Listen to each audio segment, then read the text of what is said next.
네, 어서 오세요. 그 윈스턴 처칠이 국방부 장관 하던 시절에 1920년 그 볼셰비즘을 공산주의를 멈출 수 있는 대항마는 시오니즘밖에 없다 이러면서 그 관계를 설명했습니다. 이렇게 얘기하죠. 사악한 유대인 무리들 아담 바이사프트부터 일루미나티부터 마르크스, 트로츠키, 룩셈부르크, 엠마 골드만에 이르기까지 세계의 유대인 집단이 악의를 가지고 꾸준히 성장해 왔다. 이들의 음모가 19세기 혁명운동의 원동력이었다. 유럽과 미국의 지하세계에서 올라온 이 골 때리는 유대의 무리가 마침내 러시아 국민의 머리털을 움켜쥐고 러시아의 주인이 되었다. 이렇게 얘기했습니다. 그래서 유대 시오니즘이 유대 볼셰비즘을 막을 수 있는 도구가 될 수 있다. 이러면서 유대인들은 유럽에서 시끄럽게 굴다가 탄압받지 말고 팔레스타인으로 이민 가라 그랬습니다. 이게 윈스턴 처칠의 유대인 혹은 시오니즘에 대한 자세였어요. 히틀러도 똑같았습니다. 하지만 처칠보다는 머리가 훨씬 좋았죠. 유대인들은 이 시오니즘을 내세울 때 다른 꼼수가 있을 것이다라고 봤습니다. 그러면서 뭐라 그랬냐면 시오니스트들이 원하는 것은 다른 나라의 간섭을 받지 않고 주권을 가진 채 사기를 칠 수 있는 세계적인 유대 조직의 중앙센터다. 이스라엘이 아니다 그 말이에요. 유죄 판결을 받은 악당들을 위한 피난처이고 신진 사기꾼들을 위한 천국이다. 그러면서 유대인들을 팔레스타인으로 보내는 일을 직접 담당을 했죠. 예. 히틀러는 유대인들의 그 모든 정치 행동에 그 불신을 보냈지만 악당이든 사기꾼이든 간에 일단 모두 한 대 몰아붙여갖고 한 장소에 쳐넣자 그 말이에요. 그러자고 시오니즘을 지지했던 겁니다. 그곳이 뭐 세계 유대 조직의 센터가 되든 말든 그건 나중 일이고 일단 이 유럽에서 난동을 부리는 놈들 이거 다 붙잡아서 다 집어넣자 이렇게 얘기했단 말입니다. 그래서 히틀러가 유대인의 이스라엘 성립의 가장 큰 공로자였죠. 이거는 뭐 우리 영상에 다 설명을 한 바 있습니다. 시온주의 전문가고 팔레스타인 이민 문제를 담당했던 아돌프 아이히만이 있습니다. 이렇게 얘기합니다. 이 사람은 나는 만나는 유대인들마다 내가 유대인이었다면 아마 광적인 시오니스트가 되었을 거라고 공개적으로 말했다. 진짜 그랬다. 유대인인 내가 다른 무슨 생각을 하겠어? 이렇게 얘기를 했습니다. 당시 그 독일 유대인들은 팔레스타인 같은 데로 이민하고 싶지 않았거든요. 나치는 일부러 시온주의를 막 강요했습니다. 유대인 학교 세워주고 유대인 스포츠 센터 세워주고 히브리어 배우라 그랬고 유대인 예술 음악 막 홍보하고 유대인 정체성을 막 주입시켰어요. 식민주의랑 거꾸로 행동을 했지. 그리고는 그래서 너희들은 이제 유대인이니까 독일 땅을 떠나라 그랬던 겁니다. 딴 게 아니라 이게 처칠이든 히틀러든 아이만이든 간에 이 사람들은 시오니즘하고 공산주의 관계를 친척 관계가 아니라 적대 관계로 봤어요. 칼 카우츠키, 뭐 레온 트로츠키, 또 오늘날에는 노엄 촘스키까지 이런 유대인들이 말이에요. 시오니즘에 비판적이었다고. 왜냐하면 공산주의에 반대한다고 믿었기 때문에 그래. 지금도 그렇게 믿는 바보들이 있다고. 노엄 촘스키가 그렇게 믿고 있다고. 아니면 믿는 척 하든가. 당시나 지금이나 유대 세계를 깊이 아는 사람들은 시오니즘을 공산주의의 거의 유사어로 봤어요. 응? 뭐 유사어는 아니라 그래도 이 포함 관계라고 봤다고요. 응? 시오니즘이라고 하는 것은 이스라엘을 본부로 하는 유대 제국주의의 그 성립이고 공산주의라고 하는 것은 코민테르를 본부로 하는 유대 제국주의였다 그 말이에요. 당시에 아는 사람은 알고 있었고 모르는 사람은 몰랐고 나중에는 이제 우리가 모두 이제 지금은 알게 됐지만 시오니즘은 딴 게 아니라 유대 제국주의라는 게 분명히 드러났던 거죠. 그죠? 그래서 우파 시오니즘이나 좌파 공산주의는 뭐 제가 그 세계 정부로 가는 길에서 뭐 자세하게 설명해 드렸잖아요. 그죠? 로스차일드하고 록펠러 사단이 1880년부터 진행해 왔던 세계화주의 저글링 공 두 개의 공이었다고. 1917년 러시아 제국을 파괴한 그 볼셰비즘이 먼저 달성되니까 이스라엘 중동 석유기지 시오니즘이 힘을 받은 것뿐이에요. 그리고 나서 독일하고 오스만이 동시에 붕괴하잖아요. 그러니까 나세르가 잘 본 거예요. 나세르가. 예. 그 기독교인들이 말하는 이스라엘은 성경의 이스라엘이고 로스차일드하고 록펠러, 나세르가 말하는 이스라엘이 진짜 이스라엘이다 그 말이에요. 예? 중동 석유 통제 기지로서 이스라엘이다 그 말이에요. 아랍 분열의 전진 기지이고 러시아 남하를 통제하는 그 통제소로서 이스라엘이다 그 말이에요. 이건 나세르가 잘 본 거예요. 직접 이제 전투에도 참여했잖아요. 나세르는 군인으로서.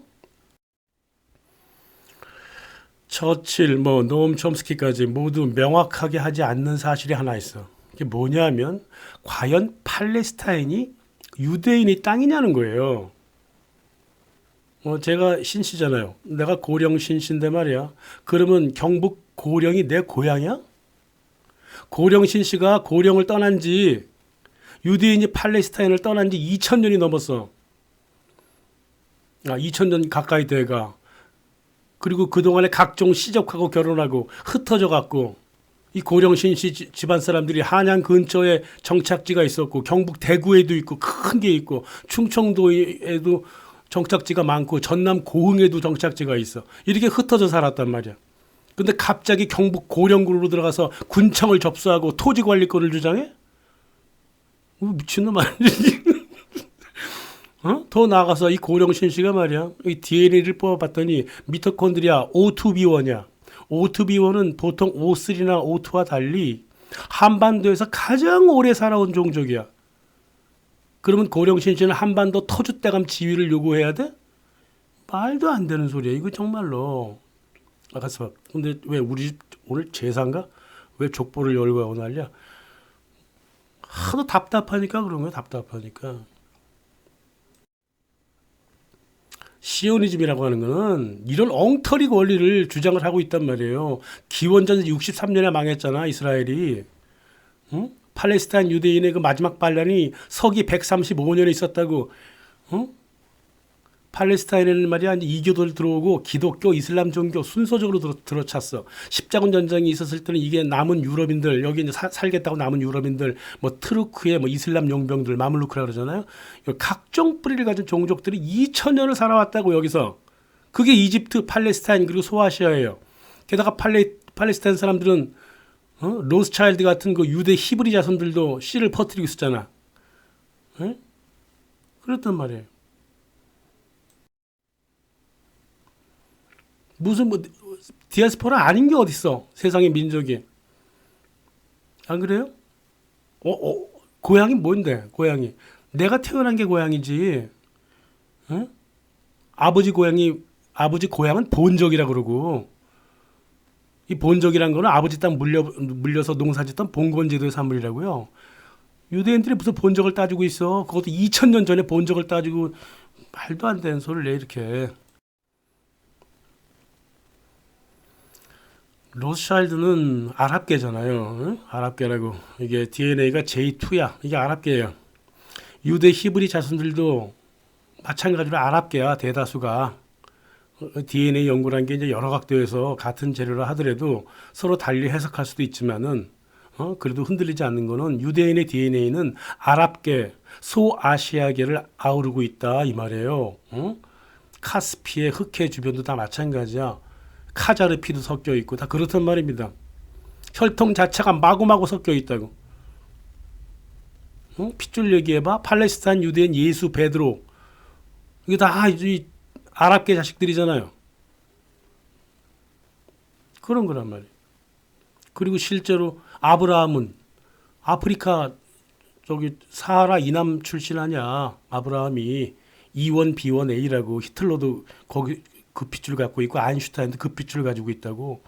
서로 똑같은 핏줄을 가지고 있다요. 그러다가 이제 이집트 넘어와서 가나안 땅으로 갖는 모양인데 그래도 아랍계가 섞인다고. 뭐가 유대인이냐고 이게. 17세기 영국에서 말이에요. 이 개신교도들이 시오니즘이라기보다도 이스라엘 복구하자, 이스라엘 회복이라고 하는 주장이 있었어요. 1600년대. 하지만 이게 이제 개신교도들의 단순한 성경 교리의 일부분이었다고. 이게 아직도 개신교 사람들이 읊어대고 있는 이 이스라엘 설레발이라고. 이게 성경의 이스라엘이든 신화 속의 솔로몬 뭐 스토리든 간에 지금 이스라엘과는 아무 관계 없는 거예요. 예수를 죽인 유대인을 숭배하는 미친 기독교인들이 한국, 미국 말고 세상에 어디 있어. 게다가 뭐 이런 거 뭐 여기서 다룰 주제는 아니지만, 예? 1666년 연대도 희한해. 자칭 메시아라고 선포한 사바타이 제비가 있었습니다. 이게 시오니즘의 출발자예요. 처음으로 시오니즘을 얘기한 거예요, 이 사람이. 예, 카톨릭 개신교의 그 종교개혁이 있었잖아요. 똑같이 17세기에 유대교 내부에도 종교개혁이 있었어. 그 중에 하나예요. 근데 이게 사입이라는 게 중요하지. 유대 율법을 모두 거부하고 도덕률도 거부하고 성적 무질서 하려고 그러고 소아성애도 막 좋아했던 그런 사입이라고요. 정명석 그 똑같은 놈들이라. 이게 사바타이 제비가 이 사이비 교주들이 뭐 그렇잖아요, 그죠? 이 사이비 교주가 이스라엘 회복을 처음 말했던 거예요. 응? 한국하고 미국 개신교도들은 잘 알아먹어야 돼. 중부하고 동부 유럽의 이디시 유대인들이 있잖아. 응? 아시케나즈라고 부르기도 하고 그러죠? 또 어떤 사람은 카자리아 유대인이라고 부르기도 합니다. 모든 아시케나즈가 카자리아인도 아니고 그 거꾸로도 아니에요. 앞서 뭐 유대 DNA 말씀드렸지만 카자리아 DNA가 유대인들 사이에 가장 많이 잡아도 한 30%, 20에서 30%밖에 안 돼요. 그러니까 유대인 역사에서 카자리아를 너무 강조하면 실수할 수가 있습니다. 아무튼간에 이런 동유럽, 중동부 유럽 유대인 사이에서 이 사바타이 제비가 되게 유행했었다고요. 뭐 아무튼간에 이스라엘 회복 뭐 복귀까지 말하는 건 좋은데 이 복귀하는 데 있어서 세상의 질서를 모두 파괴해 버리자. 이런 악마주의였다고. 여기서 시오니즘이 나온 거예요. 이스라엘 회복이라고 하는 말도 여기서 나온 거라고. 그 이전에는 없었어요. 성경에는 뭐 어디 나와 있겠지.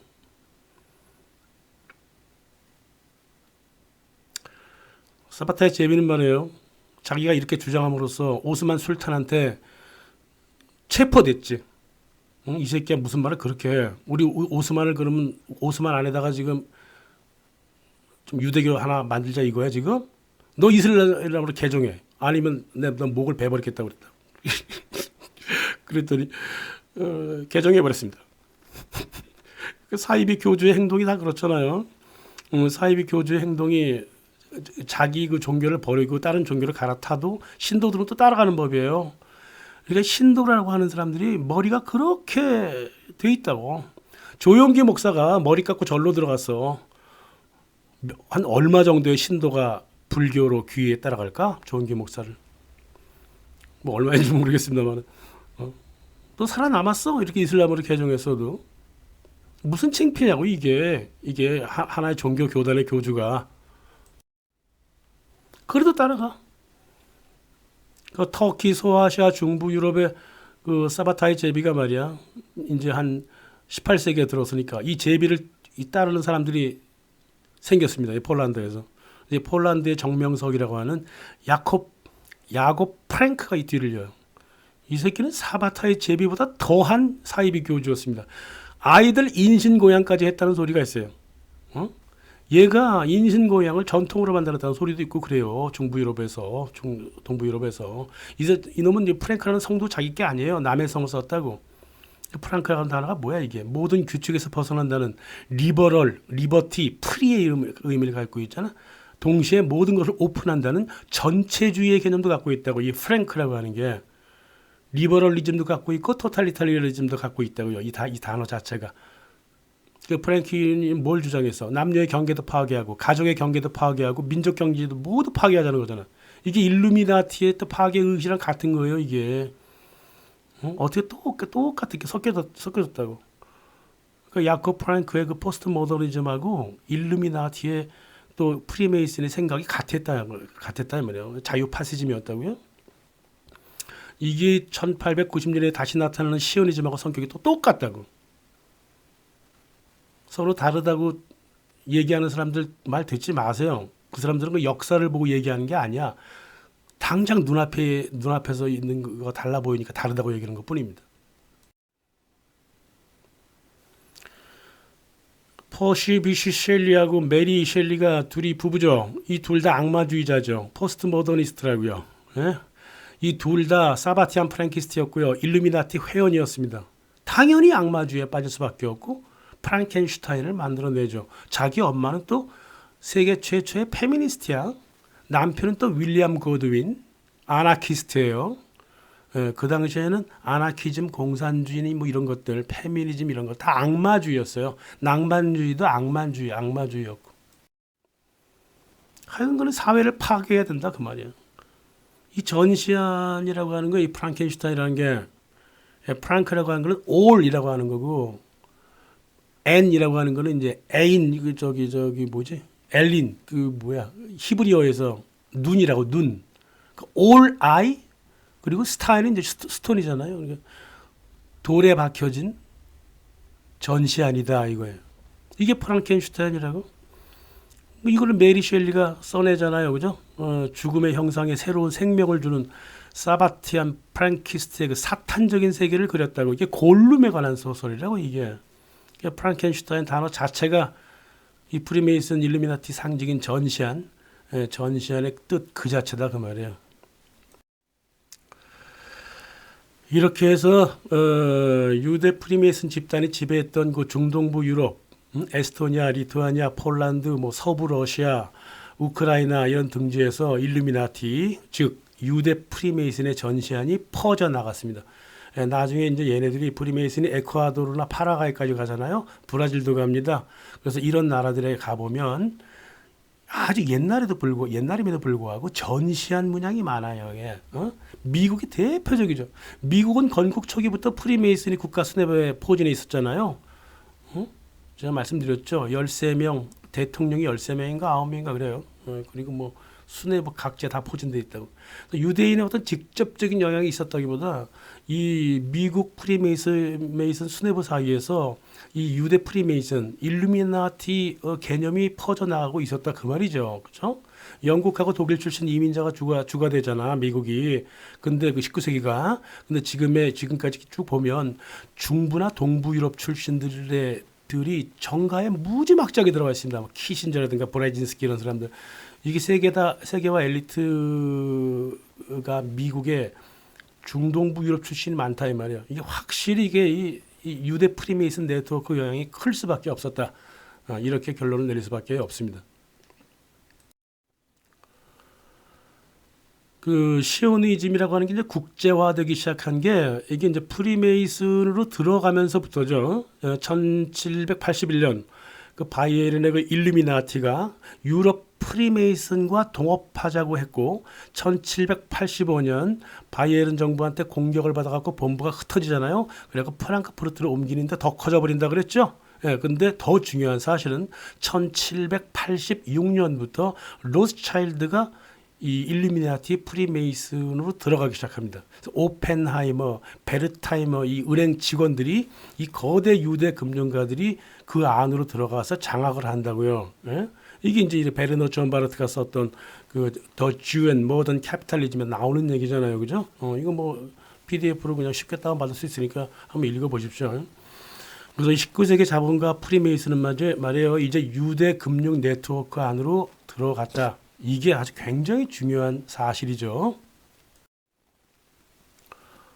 그래서 그 당시 그 유럽을 완전히 전복해버리겠다. 했던 일루미나티의 그 아담 바이사프트 휘하에 그 리더가 39명이 있었거든요. 그 중에 17명이 유대인이었습니다. 로스차일드 그 힘을 받은 그 유대인들이 쫙 들어간 거예요.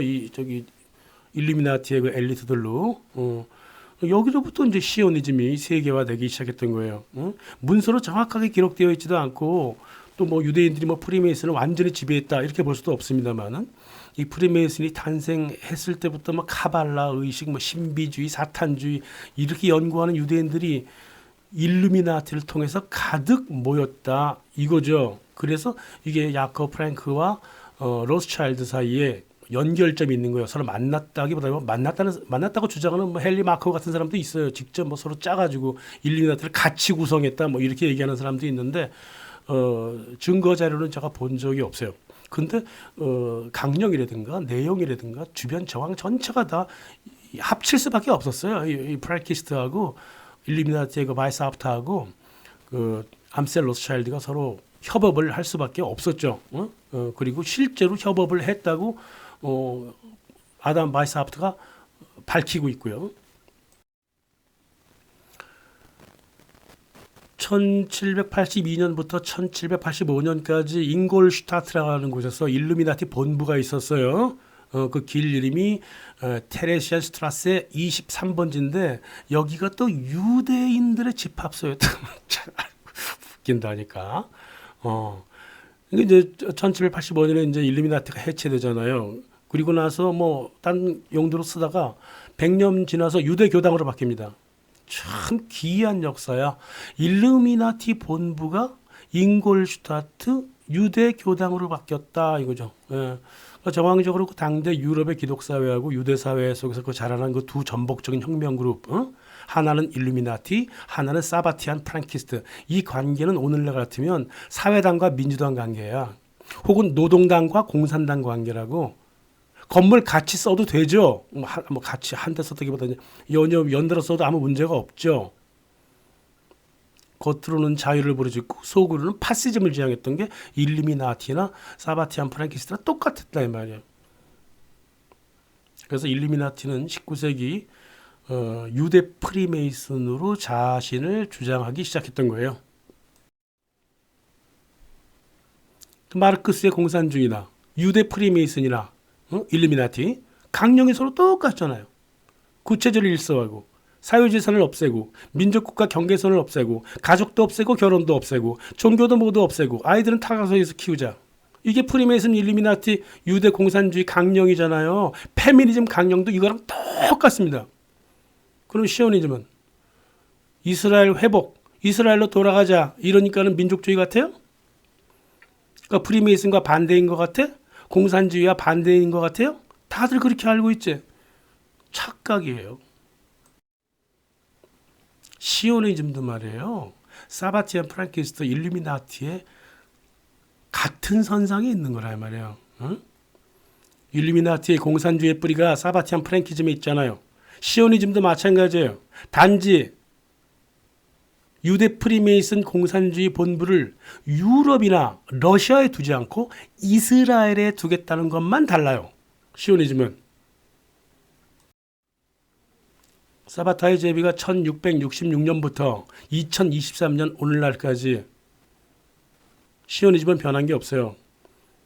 자유민주주의가 전체주의로 결론난다고 했던 게 이제 독일의 위대한 사회학자 로베르토 미엘스의 결론이잖아요. 응? 사람들한테 무한한 자유를 줘서 그 무한한 자유를 실제로 구현하는 극소수한테 권력과 부가 쏠리게 만든다. 이 자유주의 정치라고 하는 거는.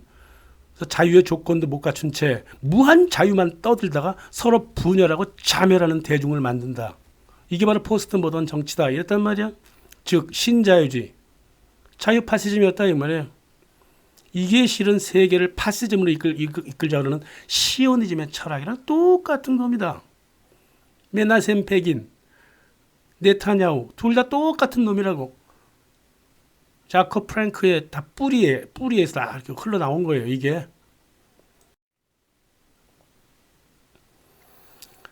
유대인만을 위한 국가를 세우자.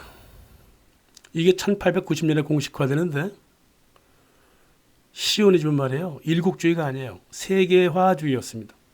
지금도 그렇고 정치적이든 문화적이든 종교적이든 어떤 종류의 시오니즘이든 간에 시오니즘의 실제라고 하는 것은 국가를 넘어서 세계를 통치하겠다는 거예요. 그런 말이었단 말이에요. 시오니즘이라고 하는 단어를 처음으로 사용했던 나탄 베어바움이 있어. 이 사람이 시오니즘을 이렇게 정의합니다. 유대인 세력을 하나의 세계 조직아래로 모으는 것이고 이스라엘 공동체가 바로 그것이다. 그 공동체가 팔레스타인이 됐든 말든 그건 아무 상관이 없어요. 이게 시오니즘이라고요. 유대인이 통치하는 세계 조직. 왜 본류를 벗어나고 있어? 응? 시오니즘이라는 단어를 처음으로 사용한 사람이 이렇게 단어를 규정했는데 왜 자꾸 딴 데로 삐껴가냐고요. 이스라엘은 명목상 단지 땅일 뿐입니다. 실제로 시오니즘하고 이스라엘의 실체는 유대인들만을 위한 유대 세계 조직이에요. 세계를 상대로 한 유대 세계화 조직이라고. 실제 영토를 지칭하는 게 아니라 이 말이에요. 19세기 시오니스트들이 실제로 인정한 유대 공동체를 케냐도 좋다 그랬습니다. 아르헨티나도 좋다 그랬다고. 마다가스카르도 좋다 그랬어요. 무슨 이스라엘 회복이야. 그런 거 없었다니까요. 19세기 말에도. 아르헨티나에서 같이 뭉치자 그랬다고요. 하지만은 팔레스타인만을 유독 고집했던 유일했던 한 사람이 있어. 바로 서기왕 에드몽 로스차일드였다고요. 왜 그랬을까? 왜 그랬을까? 다음 회에 보겠습니다. 감사합니다.